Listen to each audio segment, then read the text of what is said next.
حضرت سیدنا ابو ہریرہ رضی اللہ تعالی عنہ، آپ کو پتہ ہے کہ ہزاروں احادیث مبارکہ انہوں نے روایت کی، جلیل القدر صحابی ہیں۔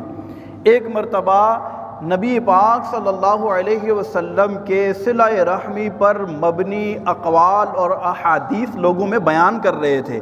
آپ نے اپنے مجمع کے اندر کہا کہ تم میں جو کوئی قطع رحمی کرنے والا ہے، یعنی رشتہ توڑنے والا ہے، اپنے رشتہ داروں سے رشتہ توڑنے والا ہے، وہ اٹھ کر ہماری مجلس سے چلا جائے۔ جب آپ نے یہ اعلان کیا نا تو ایک نوجوان کھڑا ہو گیا اور وہ باہر گیا، تھوڑی دیر کے بعد پھر واپس آیا اور کہنے لگا کہ میری ایک پھپھی ہیں، یعنی میرے والد کی بہن ہیں، کچھ عرصے سے میری ان کے ساتھ شکر رنجی چل رہی ہے، میری ان کے ساتھ بنتی نہیں تھی۔ جب آپ نے ارشاد فرمایا تو میں فوراً گیا اور جا کر اپنی پھپھی سے میں نے صلح کر لی ہے۔ حضرت ابو ہریرہ رضی اللہ تعالی عنہ نے ارشاد فرمایا کہ اس مجمع کے اندر میں نے باقاعدہ اعلان کر کے یہ اس وجہ سے کہا کہ جو قطع رحمی کرنے والا ہے اٹھ کے چلا جائے، کیونکہ رسول اللہ صلی اللہ علیہ وسلم نے ارشاد فرمایا کہ جب کسی خاندان یا کسی مجمع میں ایک بھی رشتہ توڑنے والا بیٹھا ہوتا ہے تو اللہ تبارک و تعالیٰ کی رحمتیں وہاں پر نازل نہیں ہوتی۔ آپ اندازہ کریں کہ یہ کتنا بڑا جرم ہے۔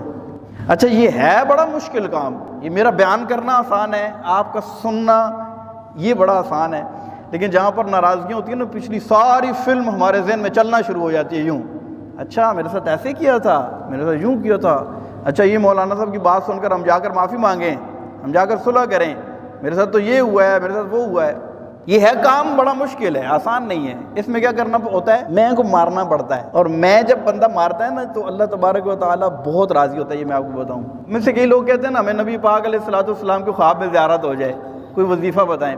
میں کہتا ہوں سب سے بڑا وظیفہ یہ ہے کہ ہم اپنی میں کو ماریں، تکبر غرور کو ختم کریں، اللہ کی رحمتیں دیکھیں کیسے شمع برستی ہیں۔ وہ کہنا رضا جو دل کو بنانا تھا جلوہ گاہ حبیب، تو پیارے قید خودی سے رہیدہ ہونا تھا، اور مٹ جائے یہ خودی تو وہ جلوہ کہاں نہیں۔ دردا میں آپ اپنی نظر کا حجاب ہوں، میں خود اپنی نظر کا حجاب خود بنا ہوا ہوں، مجھے وہ جلوہ کیسے نظر آئے؟ جب میں اپنے آپ کو آگے سے ہٹاؤں گا تو پھر مجھے کچھ نظر آئے گا۔ اور یہ میں نا، میں اس نے شیطان کو بھی آپ کو پتہ ہے برباد کیا۔ شیطان نے کیا کہا تھا؟ انا خیر من، میں اس سے بہتر ہوں۔ خلقتنی من نار وخلقتہ من طین، تو نے مجھے آگ سے بنایا ہے اور اسے مٹی، اس وجہ سے میں بہتر ہوں۔ وہ ایک ہمارے صوفی بزرگ ہو گزرے ہیں، بابا بلے شاہ رحمۃ اللہ تعالی علیہ، وہ کیا کہتے ہیں کہ پھلاں دا تو عطر بڑا، بڑی پیاری بات کی ہے۔